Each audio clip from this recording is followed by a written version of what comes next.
Hola amigos, ¿cómo les va? Les saluda con mucho gusto Irma Ortiz y estoy aquí nuevamente conectándome para compartirles una breve reseña de San Ignacio de Loyola, uno de mis santos favoritos y el cual conocerlo para mí me ha ayudado mucho en mi vida espiritual. Y con motivo del día festivo, de su día festivo, que es el 31 de julio, pues me he dado a la tarea de grabar esta breve biografía de su vida, para quien no lo conozca y para quien ya lo conozca, pues recordar todo lo que nos dio, las grandes obras que nos dejó y la manera en que él entregó su vida a Dios nuestro Señor. Así es que, pues, déjenme empezar por invitarlos a orar una de las oraciones, de las muchas oraciones que él nos dejó y que son muy bonitas. Así es que vamos a iniciar con esta oración, que es la de Anima Christi. En el nombre del Padre, del Hijo y del Espíritu Santo. Alma de Cristo, santifícame. Cuerpo de Cristo, sálvame. Sangre de Cristo, embriágame. Agua del costado de Cristo, lávame. Pasión de Cristo, confórtame. Oh buen Jesús, óyeme. Dentro de tus llagas, escóndeme. No permitas que me aparte de ti. Del enemigo malo, defiéndeme. A la hora de mi muerte, llámame y mándame ir a ti, para que con tus santos te alabe por los siglos de los siglos. Amén. En el nombre del Padre, del Hijo y del Espíritu Santo. Amén. Bueno, pues vamos a comenzar, pues por el principio, ¿verdad? Él nace en 1491 en Azpeitia, España. Íñigo López de Loyola era su nombre de pila y conocido por todos nosotros como San Ignacio de Loyola. Quedó huérfano de madre a los 6 años y cuando tenía 16 años murió también su padre. Su hermano Martín trató de hacer de él un buen administrador, mandándolo a vivir mucho tiempo con una acomodada familia y amigos de ellos, la cual le daría una buena educación, pero a Íñigo le gustaban más las armas, a la vida de caballero y soldado de aquella época. Sin embargo, vivió una muy buena vida con su tutor en la ciudad de Arévalo. Se codeaba con lo mejor de la alta sociedad del país en esa época y su ambición era llegar a la corte de España. Le gustaba asistir a fiestas de alta alcurnia y jugar juegos de azar. Y se portaba hasta cierto punto un poco arrogante y engreído muchas veces, como todos los jóvenes y amigos que él tenía.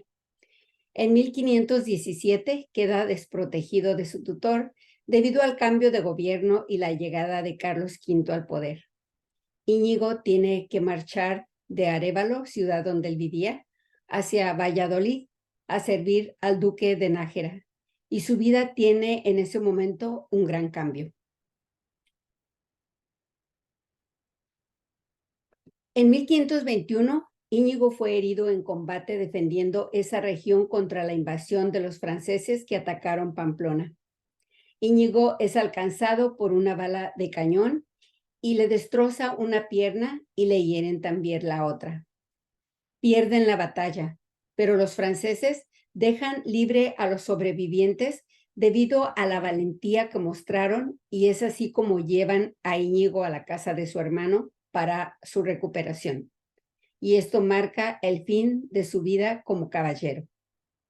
Quedó gravemente herido y hasta le dan los santos óleos, pues todos piensan que va a morir, pero recupera la salud milagrosamente. A partir de ese momento se produce un cambio en el carácter de él. Él hasta entonces había sido inquieto, aguerrido y muy mujeriego, como la mayoría de los hombres de esa época que lo rodeaban. Pero con su enfermedad tuvo que guardar mucho recogimiento y en su casa de su hermano, donde se estaba recuperando, le proporcionaron libros de la vida de los santos, le proporcionaron la Biblia y la vida de Jesús. Él pedía libros de aventuras y de caballeros, pero al no tenerlos, se tuvo que conformar con los que le proporcionaron, y esto le cambió la vida. Tuvo mucho tiempo para meditar sobre la vida que venía llevando e incluso comenzó a escribir. Le impresionó la vida de San Francisco de Asís, de Santo Domingo, y desde luego quedó enamorado de nuestro Señor Jesucristo. Aquí es cuando Íñigo comienza su camino hacia la santidad. En 1523, y aún no bien de salud, parte hacia la ciudad de Manresa, renunciando a todos sus bienes y comodidades. Allí vivió una vida de pobreza y sacrificio. Ayudaba a los enfermos, comía muy poco, se sostenía de las limosnas que mendigaba por las calles. Llevaba solamente una túnica sobre el cuerpo y descalzo, sin amigos, sin parientes y solo, sin ninguna clase de privilegios que tanto gozó en tiempos pasados. Dormía poco y oraba mucho. En ocasiones se le aparecía el demonio tentándolo para que renunciara a esa vida que llevaba, y a veces las dudas lo asaltaron. Estaba en una verdadera batalla espiritual. Pero Íñigo tenía un carácter muy fuerte, era tenaz y continuaba orando y buscando la respuesta de Dios en todo esto que él hacía y que le estaba pasando. Cuando recién salió de su casa para emprender esta vida de pobreza, había pasado por Montserrat, un monasterio muy bello de monjes en lo alto de unas colinas de la provincia de Barcelona. Allí se refugió por 3 días. Entrega su espada y se encomienda a la Virgen de Montserrat. Y hasta hace un escrito, el cual deja en el monasterio. Pero este no tuvo mayores repercusiones, ya que aún no estaba listo para escribir lo que realmente Dios tenía preparado para él. Al salir de Montserrat, se despoja de sus ropas finas y elegantes de caballero y se las da a un mendigo de la calle. Esto le trae problemas al mendigo, ya que lo atrapan pensando que se las había robado a Íñigo. Sus familiares lo buscaban con la idea de persuadirlo a que regresara a su casa y reconocieron las ropas en el mendigo. Golpearon al hombre y se lo llevaron a Íñigo una vez que lo encontraron, y aunque éste les explicó que era un regalo de su parte, el mendigo ya había sufrido una gran paliza. Este incidente le dejó un gran sufrimiento de culpa a Íñigo, ya que sintió que por su vanidad de querer ser pobre y por su orgullo y soberbia había dañado a este pobre hombre por querer hacer las cosas a su modo. Comprende que el camino hacia el Señor es una dura empresa basada en la humildad y decide sacrificarse aún más. Aquí Íñigo era ya muy sensible al dolor humano. Se deja el cabello largo y desarreglado y su apariencia cada vez da más lástima. Ya estando en Manresa, se refugia en una cueva a meditar y rodeado de la bella naturaleza, pasa largas horas meditando y escribiendo todas sus experiencias encaminadas a convertirse en un siervo de Dios. De allí nacen los ejercicios espirituales, una de las obras que más influencia han tenido en la Iglesia hasta nuestros días. Después de un tiempo, abandona Manresa, pero nunca olvidará la fructífera estancia que pasó allí, pues en Manresa encontró realmente a Jesucristo. Y esta foto que les muestro aquí es la portada que pueden encontrar de uno de sus libros de los ejercicios espirituales. Desde un principio había tenido él el sueño de ir a Jerusalén y va en peregrinación. Visita todos los santos lugares donde vivió Jesús y su intención es quedarse a vivir allí. Pero la orden franciscana que estaba establecida allí por autorización del Papa se lo impide y tiene que obedecer pese a su voluntad. Duró solamente 20 días en Tierras Santas. Su gran sueño era radicar allí, pero tiene que embarcar y dar marcha atrás a sus planes. Se va hacia Roma con la intención de pedir permiso al Papa para regresar a Jerusalén, aunque tampoco tuvo éxito, ya que no lo admitieron debido a su aspecto de mendigo y enfermizo. Regresa por Venecia y allí predica y ayuda a los enfermos y pasa algún tiempo. Pero luego decidió regresar a Barcelona para hacer las cosas un poco mejor, estudiando teología, gramática y latín. Sus compañeros de clase se burlaban de él constantemente, ya que no deja ese aspecto de pordiosero y sigue predicando cada que puede en las calles. Sus profesores le recomendaron que fuese a Alcalá de Linares a estudiar filosofía y letras, ya que veían su gran empeño y dedicación en aprender. Y hacia allá se dirige, caminando, como siempre, y sin dinero ni víveres, confiando solamente en la providencia de Dios. En Alcalá seguía viviendo de limosnas en las calles, así que pronto se hizo notar y la gente se reunía a su alrededor para escuchar sus sabias palabras y predicaciones. A los pudientes y llamados nobles de la ciudad no les gustó que un mendigo estuviera llamando tanto la atención de la gente y sobre todo que acudieran a él para consejería. La iglesia ostentosa de aquel tiempo tampoco vio con buenos ojos lo que él hacía y el Santo Oficio lo mandó encarcelar acusándolo de ser un hereje. La Santa Inquisición lo llevó a juicio y tras varias asambleas lo tuvieron que dejar libre, pero le prohibieron predicar en público.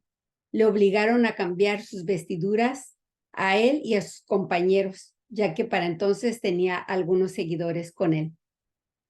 Se fue hacia Salamanca y ahí trató de seguir haciendo lo mismo, predicar el evangelio. Pero lo volvieron a enjuiciar. Dudan de su capacidad y temen que diga y enseñe algo que no va con la doctrina. En el juicio resultó nuevamente inocente, pero tuvo que irse de allí. Alguien le recomendó irse a París, ya que allí estaba uno de los colegios más prestigiados de los alrededores y estando allí, continúa ayudando a los más necesitados. Vive en París por varios años. Se le unen 3 jóvenes de familias ricas que hacen con él los ejercicios espirituales. Y como siempre, se vuelve a hacer de enemigos, ya que no les gusta que un estudiante trate de encontrar por su cuenta a Dios, sin seguir lo que dictaba la iglesia tradicionalmente. Los jóvenes lo abandonan por la presión social que sienten, pero Íñigo no se da por vencido. Lo intenta con sus compañeros de universidad. Allí se le une Francisco Javier, que era muy popular y buen estudiante, el cual ya sabemos que llega a ser también un gran santo. Y con Francisco Javier vienen otros que juntos deciden terminar sus estudios primero para que lo respeten y puedan ser escuchados en el futuro. En 1534 se unen a un voto de pobreza frente al Santísimo, acto oficiado por uno de ellos que era ya sacerdote. Después de 13 años, regresa a Aspetia, su ciudad natal, debido a una enfermedad que lo ataca y tiene que guardar reposo absoluto. En esta ocasión se aloja en una casa de religiosas en vez de la casa de su hermano, lo cual hace enojar mucho a toda la familia, pues creen que los desprecian. En 1537 se reúne de nuevo con sus compañeros en Génova para continuar su promesa. Viajan a Roma para pedir permiso y poder restablecerse en Jerusalén. El Papa Paulo III les concede el permiso y también los apoya y les da su bendición.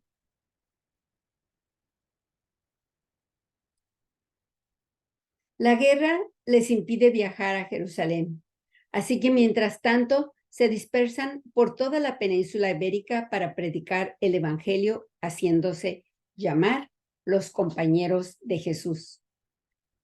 Un día escuchó la voz de Dios pidiéndole que se quedara en Roma y renuncia definitivamente a su idea de ir a Jerusalén. Aunque le duele mucho renunciar a su gran sueño, ahora por fin ya sabe lo que quiere el Señor de él y lo cumple, ya que su obediencia ante la voluntad de Dios era inquebrantable. Y este es el mapa que les presento. En las líneas pueden ver todos los viajes que hicieron sus compañeros.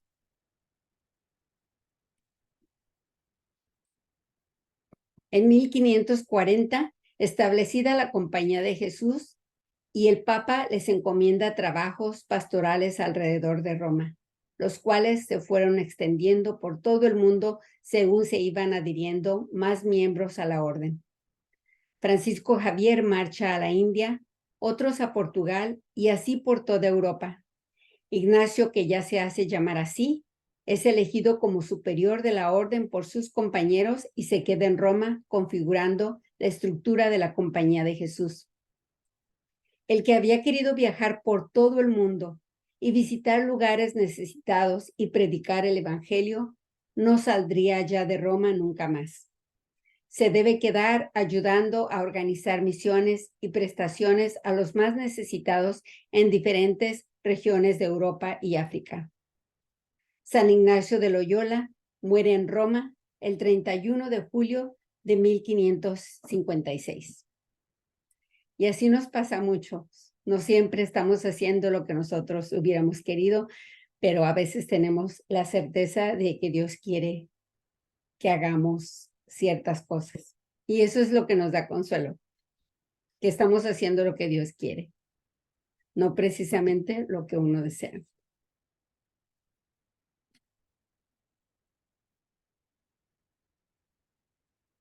¿Y quién conoce lo que son los ejercicios espirituales de San Ignacio de Loyola? ¿Quién ha hecho los ejercicios espirituales? ¿Y cuál ha sido su experiencia, si es que ya los han hecho y los conocen? Esto es para que lo mediten ustedes y lo recuerden. Hoy en día, muchas personas van al gimnasio para ejercitarse el cuerpo, pero ¿cuántas personas van a hacer ejercicios espirituales para ejercitar el alma? Creo que hoy en día muy pocas. Y desafortunadamente, muchas personas ni saben de la existencia de este método. Cuando yo era niña, solía oír a la gente decir que iban a los ejercicios espirituales durante la Cuaresma, porque en la iglesia de mi pueblo siempre los impartían cada año. Yo nunca fui de joven, pero siempre supe que existían y lo que eran. El Catecismo de la Iglesia Católica en el párrafo 1438 nos dice que la Cuaresma es el tiempo perfecto para realizar ejercicios espirituales. Los ejercicios espirituales han sido muy bendecidos y promulgados por los papas, y esto se debe a que es un método sencillo y directo para santificarse. No hay forma mejor de que el alma se conozca y conozca a Dios. Es un método para encontrarse con Dios, ordenar la vida y alcanzar la santidad. ¿Y qué son los ejercicios espirituales? Los ejercicios espirituales fueron una inspiración que tuvo San Ignacio de Loyola cuando se retiró a la cueva de Manresa, España, como lo vimos anteriormente, después de haber sido herido en Pamplona cuando él era soldado. Él dijo que era necesario que el mundo supiera lo que él experimentó en su conversión y que la Virgen lo ayudó en su inspiración. Son una serie de meditaciones muy bien hilvanadas, cuya causa final es la renovación u ordenación del hombre, ordenación de todo su ser, cabeza, corazón, acciones, así como de todo lo que lo rodea, su tiempo, su comida, vacaciones, trabajo, etc. Los ejercicios espirituales imponen el silencio absoluto, porque Dios nos habla en la brisa y en el silencio. te obligan a guardar silencio completo y llega un momento en el que puedes escuchar a Dios en un mundo donde todo es ruido, donde nadie piensa.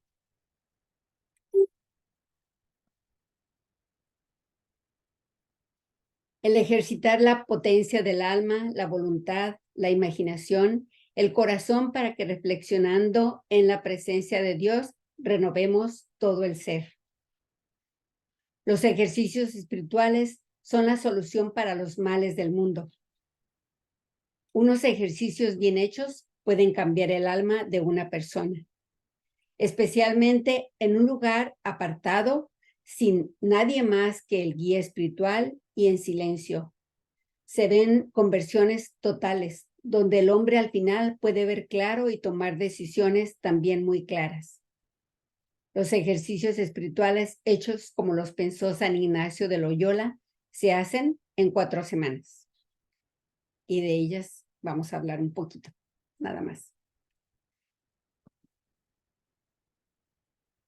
Okay.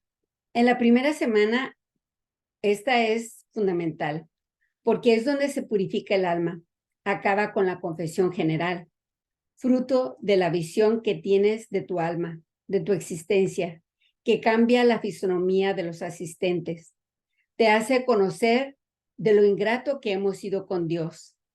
Se habla del pecado, del cielo, la muerte, el infierno, las verdades fundamentales de las cuales ya nadie habla, pero que son verdaderas y por las cuales vamos a pasar. Los ejercicios espirituales te muestran la maldad del pecado, la gravedad del pecado. La segunda semana es un llamamiento a contemplar la vida del Rey Celestial, vida de Cristo desde su nacimiento y su vida pública. Es una semana ya más relajante, donde la gente se tranquiliza un poco y disfruta de las parábolas y vida de Jesús. La tercera semana se contempla la pasión y muerte de Jesucristo, dolorosa pero necesaria para identificarnos con el sufrimiento de Jesús. La cuarta semana es meditar en la resurrección y gloria de nuestro Señor Jesucristo. Nos llena de alegría y esperanza. Le encontramos sentido a la vida y a nuestra fe. En los ejercicios espirituales se aprende el fundamento de por qué estamos en este mundo.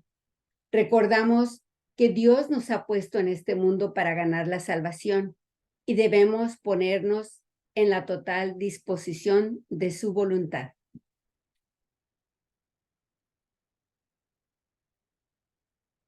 ¿Y cuál es el fin de los ejercicios espirituales? Primero, para ordenar la vida de cada uno. Ordenar la oración, el rezo, el trabajo, la vida en familia, el descanso, las vacaciones, todo. Buscar que la vida de uno sea un reflejo de la vida de Jesús. Y número 2, para ello es necesario que antes empecemos por vencernos a nosotros mismos.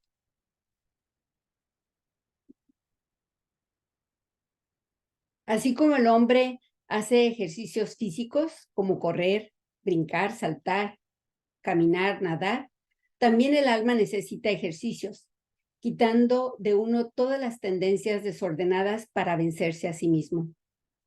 Con el ejercicio físico vencemos el cuerpo, dándole resistencia, condición, lo disciplinamos y nos da trabajo. Claro, sudamos para ello. Con los ejercicios espirituales nos vencemos a nosotros mismos. Disciplinamos nuestra alma yendo a lo profundo, controlando el egoísmo, el mal uso del dinero, del tiempo, los afectos desordenados. Y es por ello que a muchas personas no les gusta hacer ejercicios espirituales, porque vamos a lo más profundo del alma y la gente no quiere cambiar, no quiere conocerse a sí mismo. Así como los apóstoles, los sacerdotes y los misioneros van a las partes geográficas del mundo donde no se ha evangelizado con el propósito de dar a conocer a Dios. Así nosotros vamos a la geografía de nuestra alma a ver qué parte de ella no ha sido todavía evangelizada.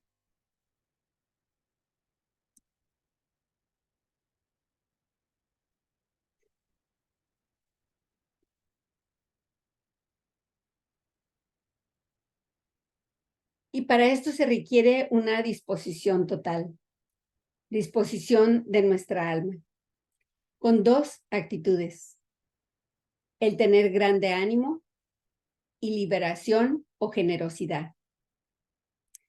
El grande ánimo es buscar la magnanimidad, lo mejor para agradar a Dios, practicar las virtudes, buscar lo más perfecto para Dios, como lo cantó la Virgen cuando visitó a Isabel en la Magnífica. Mi alma canta la grandeza del Señor y mi espíritu se llena de gozo al contemplar la bondad de Dios mi Salvador, porque hizo en mí grandes cosas el que es todopoderoso y su nombre infinitamente santo. Amén. La Virgen Santísima fue magnánima en todo lo que hizo. ¿Y la generosidad? ¿Para con quién? Para con Dios, desde luego. Todo para el Señor, porque es nuestro Padre, infinitamente bueno, y hay que tener grande generosidad con Él. Si nos pide algo, hay que dárselo sin reserva y más si podemos. Recordemos la frase de Martín Fierro: a la voluntad de Dios ni con la intención resisto. Se recomienda también retirarse a un lugar solitario, como ya dijimos, es lo ideal, sin amigos, en silencio, apartarse de todo, evitar conversación innecesaria, no televisión, no celular, donde el sacerdote esté presente físicamente, si es posible. En la actualidad es muy difícil hacer los ejercicios espirituales de esta manera, pero quizás se pueda evitar conversaciones innecesarias, ayunar de televisión u otras cosas mundanas o malos hábitos que tengamos, especialmente durante la Cuaresma. Podemos, por nuestra cuenta, asistir a misa diariamente y comulgar, evitar impedimentos que te puedan causar los vecinos y los familiares, apartarse de negocios y amigos no bien habidos y vivir en recogimiento. Si logramos esto, ya es bastante sacrificio y ayuda al alma. Cuanto más sola y apartada se encuentra el alma, se hace más apta para acercarse y llegar a su Creador. Y aquí les voy a mencionar unas recomendaciones que pueden considerar al hacer los ejercicios espirituales, especialmente si los están haciendo por su cuenta. Número 1, confesarte antes de iniciar el retiro. Número 2, el retiro y sus reflexiones se hacen en silencio y sin distracciones. 3, toma al menos media hora para meditar en tu corazón cada una de las reflexiones que puedas escoger para los ejercicios espirituales. 4, utiliza la Biblia para consultar las citas que se presenten en este retiro. 5, toma apuntes de lo que consideres más importante para tu vida. 6, haz estos ejercicios y reflexiones en días consecutivos. 7, de ser posible, asiste a misa y comulga cada día del retiro. 8, puedes hacer más de uno de estos retiros en lo que resta de la Cuaresma o repetir el mismo varias veces. 9, haz examen de conciencia antes de dormir, tomando en cuenta lo que has aprendido. Y 10, los ejercicios espirituales bien vividos deben de cambiar la vida, deben de cambiar a la persona. Cuando vemos todas estas recomendaciones, pensamos, con todos estos requisitos, ¿quién puede hacer ejercicios espirituales hoy en día? Pues hay solución. Hoy en día, si ustedes gustan, se pueden hacer ejercicios espirituales en una nueva modalidad. Adivinen cuál. El Internet, YouTube. Meditaciones grabadas o escritas y pueden tomar la que les parezca mejor para el bien de su alma, siguiendo lo más que se pueda las indicaciones de San Ignacio. Existe una lista de sitios en YouTube donde pueden escuchar las meditaciones por su cuenta. Durante la Cuaresma, muchas personas se benefician de este método, si es que así lo desean y su tiempo se los permite. Yo lo aprendí en lo personal durante la pandemia. En la Cuaresma estuve haciendo mis meditaciones, fui a misa lo más que pude, comulgué, me confesé, pues hice lo mejor que pude y créanme que me ayudó muchísimo. En ese aislamiento que estábamos, pues me ayudó bastante. Se pueden también hacer en grupo e invitar a un sacerdote o diácono a que les guíe. Suena algo difícil debido a lo ocupados que se encuentran ellos, pero se puede intentar. Se recomienda un esquema de ejercicios de 8 días, una meditación por día, por ejemplo, unas cuantas meditaciones incluso pueden hacer mucho bien y se pueden repetir, como ya dije, estas meditaciones una y otra vez si es necesario y en unos momentos más estaremos dando ejemplos de qué tipo de meditaciones pueden ser estas. El tiempo es 1 hora diaria por lo menos y eso no debe de variar. Se debe de tener un horario fijo de la meditación, horario de ir a misa, de rezar el rosario, de hacer lectura bíblica, consultar con el director espiritual, ya sea por correo electrónico o por cualquier otro medio. Esto es lo que se propone actualmente para el ritmo de vida que llevamos en la actualidad. Hay varios tipos de ejercicios espirituales por internet, como les dije, en YouTube, desde cursos de meditaciones de 3 horas hasta 16 horas o más. Quien tenga tiempo lo puede hacer durante, como dije, la Cuaresma, que es cuando más se recomienda. Claro que si conocen a un monasterio o una misión, por ejemplo, aquí en California, que las imparta, o una iglesia cercana a ustedes que las ofrezca, con un buen guía espiritual y una buena organización, pues sería lo ideal. Adelante, háganlo. No pierdan esta oportunidad, será muy beneficioso para su alma. Y si se basan en el libro de San Ignacio de Loyola, van a encontrarse con estos conceptos, más o menos para que estén familiarizados, ¿verdad? El esquema de la meditación tiene 4 puntos. El primero es el preámbulo, que es la introducción de la oración. Pensar con quién voy a hablar, ¿verdad? Que es Dios. Ser infinitamente poderoso y sabio, que es nuestro Dios, y pensar en el Señor y concentrarnos en Él, saber ante quién estamos. El cuerpo de la meditación es lo fuerte de la meditación, en la cual utilizamos la memoria, la inteligencia, la voluntad y la concentración y mucho silencio. Después tenemos el coloquio o coloquios, que puede ser un santo de su preferencia. Pueden inclusive adoptar a San Ignacio de Loyola, a Jesús, a María, a cualquier otro santo, a San José. Y hablando, vamos a estar hablando con él como si se hablara a un amigo o a un padre, como si lo tuviéramos enfrente. Y él va a ser como si fuera pues nuestro padrino, pero le llamamos aquí coloquio. Eso ayuda muchísimo, sentir que está y estoy segura que estará ahí presente con ustedes mientras ustedes pueden hablar con él. Y es algo muy bonito, se lo recomiendo. Y examen de la meditación. Análisis de mi día, de la oración, de lo que se hizo bien o mal, si hubo distracciones, pedir perdón si hubo errores y hacer el propósito de hacer mejor la próxima meditación, con el propósito de que se vaya avanzando en el fin. Se sabrá si hemos hecho unos buenos ejercicios espirituales y hay una transformación en nuestra vida para bien. Y desde luego la fe es fundamental. Muchas personas están deprimidas porque no le encuentran sentido a la vida. A través de los ejercicios espirituales pueden encontrar esa respuesta que están buscando.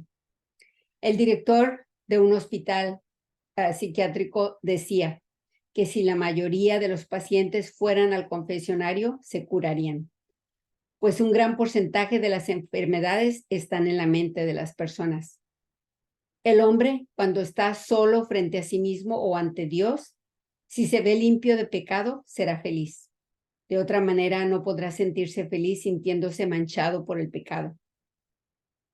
La verdad os hará libres. Y esta frase a mí me la dijeron cuando yo estaba en la secundaria. El director de la secundaria me la dijo. Me la puso inclusive escrita en la bata de química cuando nos graduamos y yo me quedé. La verdad te hará libre. Y pues yo dije, ¿cuál verdad? Ahora lo sé.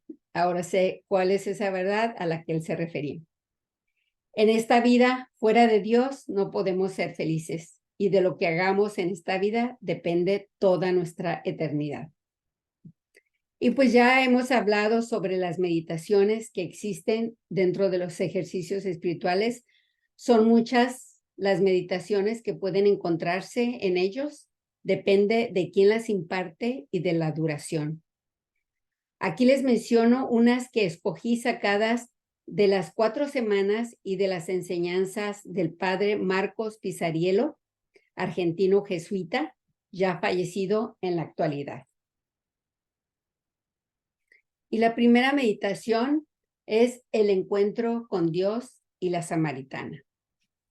Y pues haré solamente una pequeña, breve reseña de la meditación, puesto que pues yo no soy una experta, simplemente estoy dando a conocer los ejercicios espirituales, hablando de San Ignacio de Loyola y dándoles una idea de lo que pueden encontrar si los hacen. Entonces, el encuentro con Dios y la samaritana lo encontramos en la Biblia, por ejemplo, en San Juan, capítulo 4, versículo del 1 al 15. Y es un encuentro famoso en la historia de la humanidad, el encuentro de Jesús con la samaritana. Ustedes ya conocen ese pasaje y si no, pues pueden ir a la Biblia y leerlo.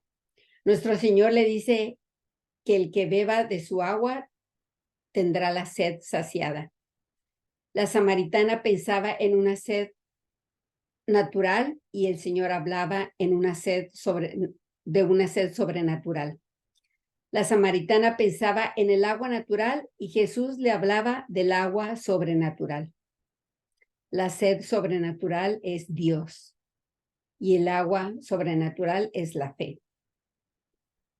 Entonces, pues quien tenga sed de Dios y encuentre la fe, verá saciada su sed.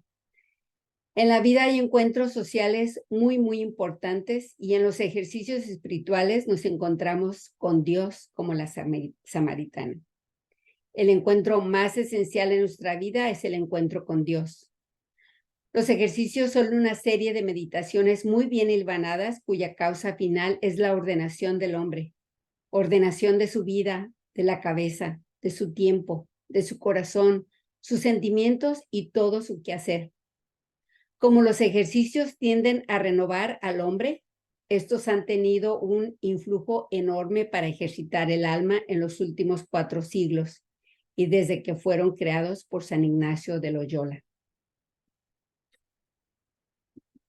Lo más importante es renovar u ordenar lo siguiente. Renovar la inteligencia con la verdad con mayúsculas, la verdad de Dios, quitando el error. Renovando la voluntad, haciendo el bien de Dios y quitando el pecado. Renovando el corazón, lo cual es lo más difícil, con el amor, quitando la envidia, el rencor y el odio. Se tiene que ordenar la cabeza y el corazón. No basta solo la cabeza, porque a veces Sabemos lo que se tiene que hacer, pero se actúa de manera contraria, porque actuamos con el corazón y el corazón no está ordenado. Solo podemos dar lo que tenemos en él. La meditación es muy importante. Es pensar acerca de los valores eternos, quitar nuestros desórdenes y entregarnos a una voluntad divina. La meditación se parece al estudio, pero el fin es diferente. Aunque en ambas se reflexiona, el fin es diferente. El estudio, la causa final es el saber. Y en la meditación, la causa final es el amor a Dios. Para todo esto debemos pedirle a nuestro Señor mucha paz, encontrar el silencio y pedirle concentración.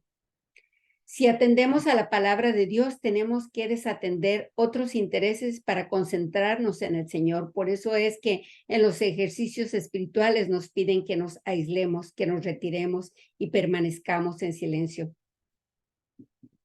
Y es necesaria también la generosidad. No basta el silencio. La generosidad es como la luz que ama ser luz.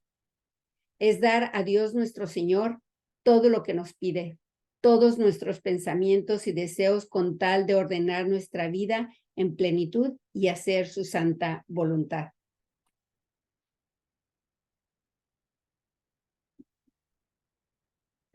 En los ejercicios espirituales, los ejercicios espirituales son para ordenar la vida y por consiguiente hay que ordenar la cabeza, la voluntad y el corazón, como ya dijimos. Para ordenar la vida es indispensable conocer la causa final. ¿Para qué existe la vida? Miguel Ángel pintó en la Capilla Sixtina estas dos manos famosas, que es la mano de Dios indicando cuál es el fin, dando el ser, y la mano de Adán en actitud receptiva, recibiendo el ser de Dios. Esa mano me está diciendo que mi fin absoluto es Dios. El fin absoluto último es la gloria de Dios. ¿Y en qué consiste la gloria de Dios? En darle luminosidad a Dios, acercar a los hombres a Él. Por ejemplo, la Madre Teresa de Calcuta con su vida, con su obra, acerca a los hombres a Dios. No hay duda de ello. Eso es darle gloria a Dios nuestro Señor. Y ese es el fin aquí, en la tierra. Ahora, para ello tenemos también que reconocer nuestra absoluta dependencia de Dios en todo. De otra manera, no podríamos existir. Es una dependencia total y no le podemos poner condiciones al Señor. De Él depende mi inteligencia, mi salud, mi quehacer, mi corazón, mi todo. Siempre será así. Es una dependencia amorosa, pero no como la de un esclavo, sino como un hijo depende de un padre absolutamente bueno. Pero cuidado, porque también tenemos una libertad donde le podemos decir no. Yo no quiero sujetarme a ti, Señor. ¿Y qué sucede si yo no quiero depender de quien debo? Entonces voy a acabar dependiendo de quien no debo. Por ejemplo, el alcohólico no quiere depender del Señor y se convierte en esclavo de la botella. Y así podemos poner muchos ejemplos con todos nuestros pecados. El hombre tiene que sujetarse a la voluntad de Dios. Aquí está su dignidad y su grandeza, en darle todo lo que tenemos y somos sin cortapisas, sin reservas, porque dependemos totalmente de Él. Y solo Él sabe si realmente le estamos dando lo que nos corresponde.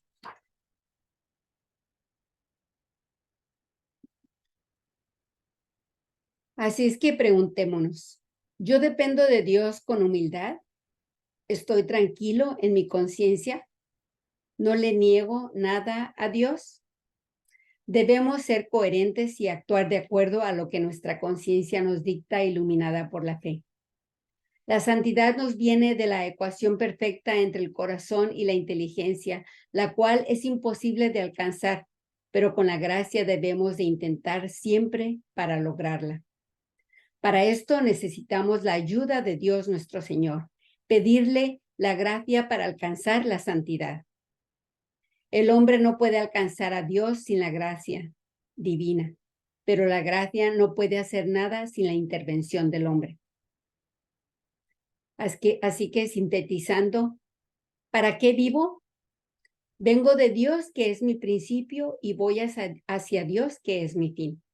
Y por lo tanto, le tenemos que decir a Dios: Señor, yo quiero ir a ti, yo quiero hacer tu santa voluntad. Tenemos que esforzarnos para alcanzar el fin, y si se logra el fin, ya no se puede pedir más. Es todo. También otra meditación muy, muy importante es la disponibilidad. La disponibilidad es el fin absoluto único del hombre, que es Dios. Hay cosas y personas que nos alejan del fin y hay otras que nos acercan. Por lo tanto, yo tengo que usar cosas y amar personas que me acerquen al fin y alejarme de las que no. Es sentido común. Si yo voy a hacer un viaje en un carro, voy a preguntar cuál es la condición del funcionamiento del vehículo.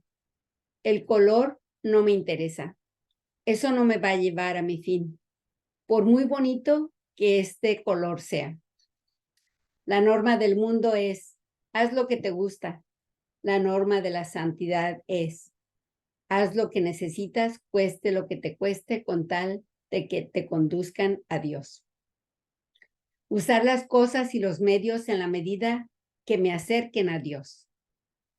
San Pablo, camino de Damasco, iba con plenos poderes para apresar a los cristianos, y la gracia lo derriba y se convierte y se pregunta: ¿qué quieres que yo haga, Señor? Ahí está la disponibilidad absoluta. Pregúntale eso tú mismo al Señor delante de su imagen. Esto se llama disponibilidad. La disponibilidad consiste en identificar nuestra voluntad con la voluntad divina, y aquí está la raíz de la santidad, y para ello hay que pagar el precio. Con la disponibilidad nos llegan los frutos de la disponibilidad, que son aumento del amor a Dios, una paz profunda y orden en nuestras vidas y la felicidad. Los santos son los que han logrado esta disponibilidad. Nuestra tendencia como humanos es de hacer el mínimo esfuerzo. Pidamos a Dios para que podamos alcanzar el entendimiento de todas las verdades eternas.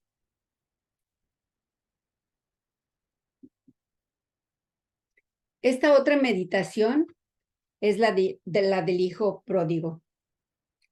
La encontramos en el Evangelio de San Lucas, capítulo 15, versículos del 11 al 31.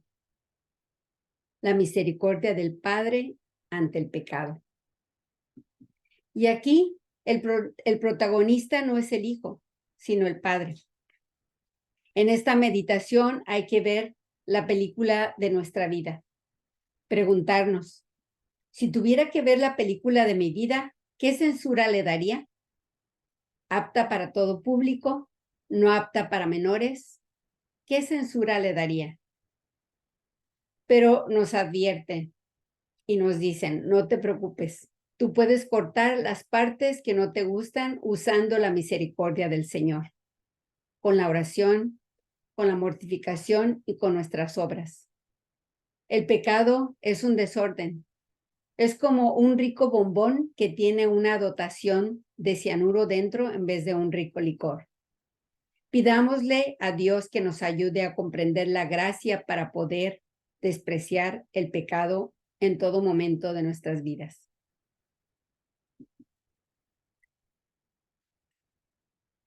Y decirle y pedirle que nos lleve a un arrepentimiento profundo sin ambigüedad. Que no estemos en que queremos pero no queremos, lloramos pero no lloramos, amamos pero no amamos, ese querer cambiar pero que no cambiamos. San Agustín, ustedes saben que fue un gran pecador antes de convertirse y él estuvo por muchos años en este estado de ambigüedad y pensaba, mañana me voy a convertir. Y sufría mucho por ese estado del pecado en que se encontraba. Recordemos su frase tan famosa que decía, Señor, hazme un santo, pero aún no. ¿Estamos acaso también nosotros en un estado de ambigüedad? Recordemos que el que va por el camino del después llega a la plaza del nunca. ¿Cuántas veces hemos dicho, mañana me voy a confesar, mañana empiezo a leer la Biblia, mañana empiezo a ir a misa diaria, qué sé yo? La cosa es que los mismos motivos que tenemos para convertirnos en ese mañana los tenemos hoy. Entonces, ¿por qué no hoy? Preguntémonos, si mañana sí, ¿por qué no hoy?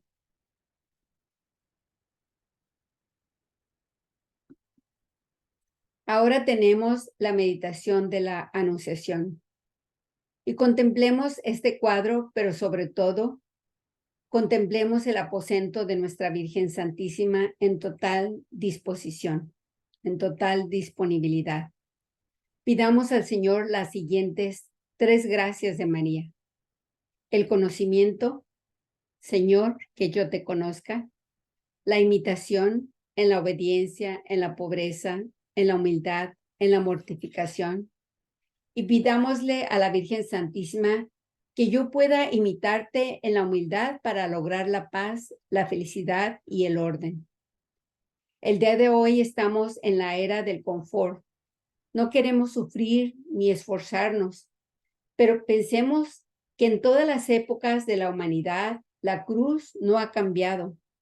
El sermón de la montaña no ha cambiado.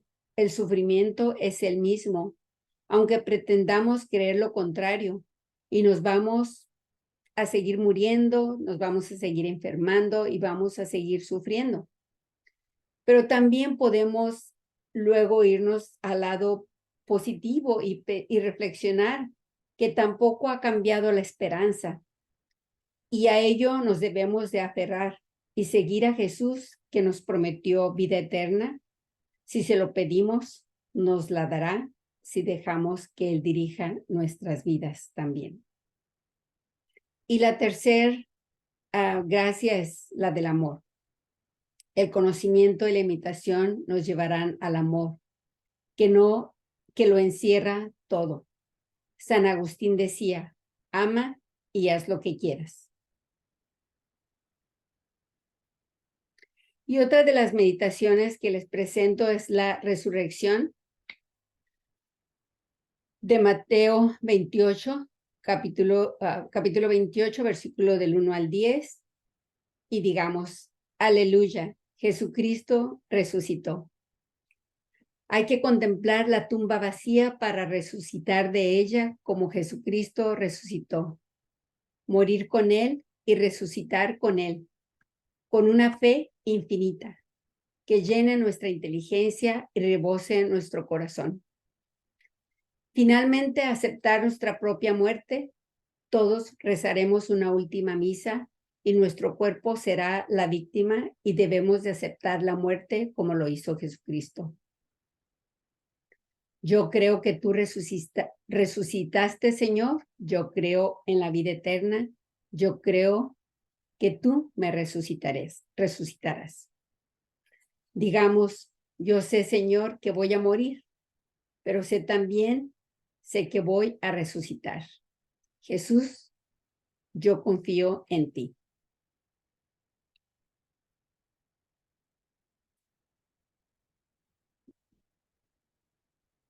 La incredulidad de Tomás. En Juan capítulo 20, versículos del 19 al 29. Recordamos esa frase que dijo Tomás: mientras yo no ponga mis dedos en el agujero de los clavos y mi mano en el costado, yo no lo creeré. La sola contemplación de este cuadro es para tener una bella meditación si nos adentramos a él y lo que significa. Jesús le dice, Tomás, Tomás, porque has visto, has creído. Bienaventurados los que no vieron y creerán. Pensemos, bienaventurados porque tenemos fe. Gracias, Señor, porque tengo fe, si ese es el caso. Gracias porque tengo esperanzas. Gracias porque puedo darle ánimo y consuelo a ese enfermo que está con gran dolor sufriendo por cáncer. A esa mujer que está pasando por un trago amargo, a esa madre que se le ha suicidado su hijo o que está en la cárcel. Jesucristo crucificado, muerto y resucitado es nuestra única esperanza. La única manera de entender nuestro sufrimiento es contemplando la cruz y rindiéndonos ante el dolor con la esperanza de la resurrección. Amén. El camino de Emaús. Lucas, capítulo 24, versículos del 13 al 35. Digamos, como dijeron ellos, quédate, Señor, con nosotros porque hay muchos errores en este mundo y tú eres la verdad. Quédate, Señor, con nosotros porque vamos camino de la muerte y tú eres la vida. No te vayas. Se lo tenemos que decir desde lo más profundo de nuestra alma. Y esto me recuerda a la oración del Padre Pío llamada Quédate, Señor, conmigo. Bella oración. Estos hombres del pasaje de Emaús estaban desilusionados porque ellos creían que Jesús iba a instituir el reino de los cielos y ahora lo creen muerto. Y cuando descubren que era Jesús el que estaba con ellos, se van a Jerusalén a contarles a los demás apóstoles. Hemos visto a Jesucristo resucitado. Y ellos les dicen, nosotros también, porque en el entretanto se les había aparecido a ellos también. San Marcos dice que a Jesús muchos no le creyeron. Así que no nos desanimemos cuando no nos crean a nosotros, ya que a Jesús tampoco le creyeron, ya que nadie es profeta en su tierra. Pero sigamos sembrando la verdad, que qué consoladora es la verdad. Jesús está vivo. Yo lo sé. Ustedes lo saben. Yo lo sé. Jesucristo, muerto y resucitado, en ti confío. Dame fuerza, dame fervor, dame sobre todo constancia hasta el último suspiro de mi vida. Esa debe ser nuestra oración.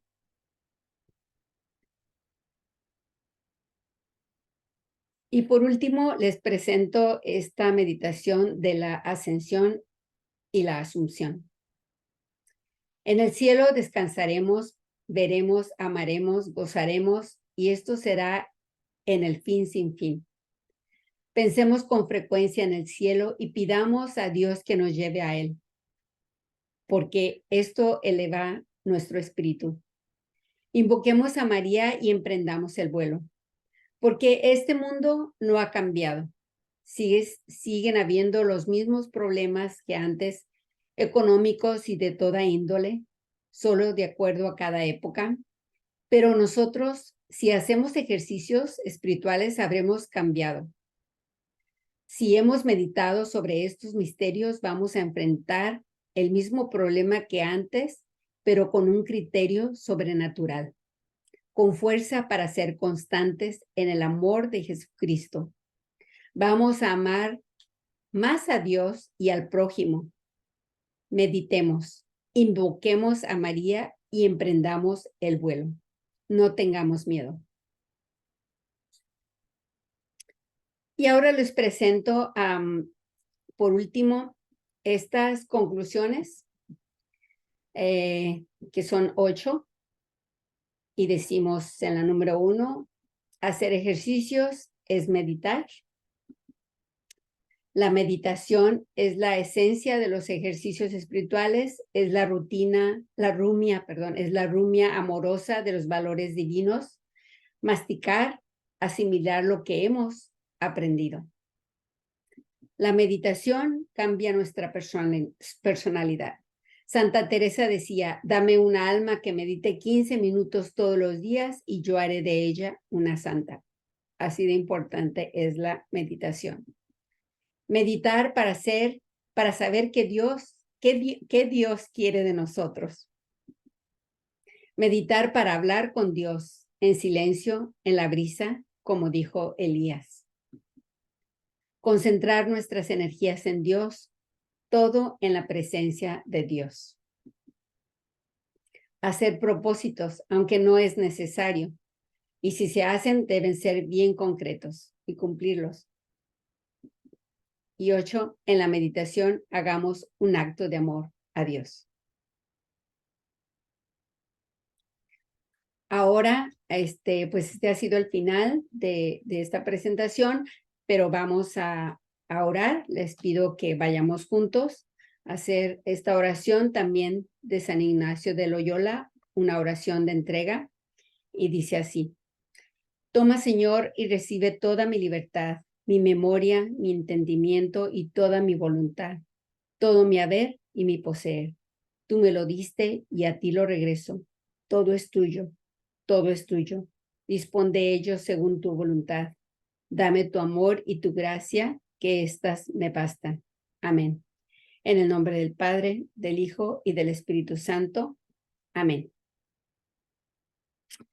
Bueno, pues muchísimas gracias por su atención, por quedarse hasta el final conmigo, quien lo haya hecho. Espero que esta presentación le dé muchos frutos a su vida espiritual. Ojalá que haya despertado en ustedes el deseo de hacer próximamente los ejercicios espirituales según los escritos de San Ignacio de Loyola. A quienes no los hayan hecho, desde luego.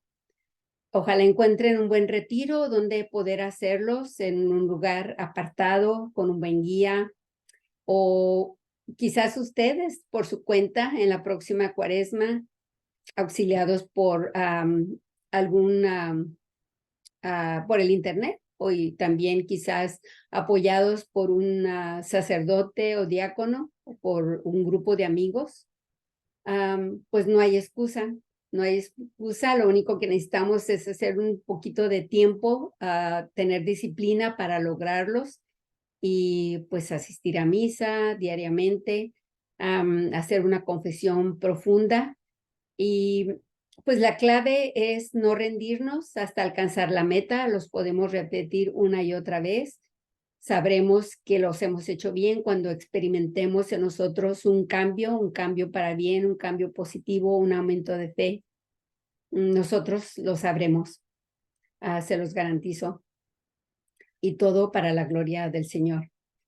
Así es que, pues muchísimas gracias y hasta la próxima, amigos. Bendiciones para todos y que estén muy bien. Cuídense mucho. Bye.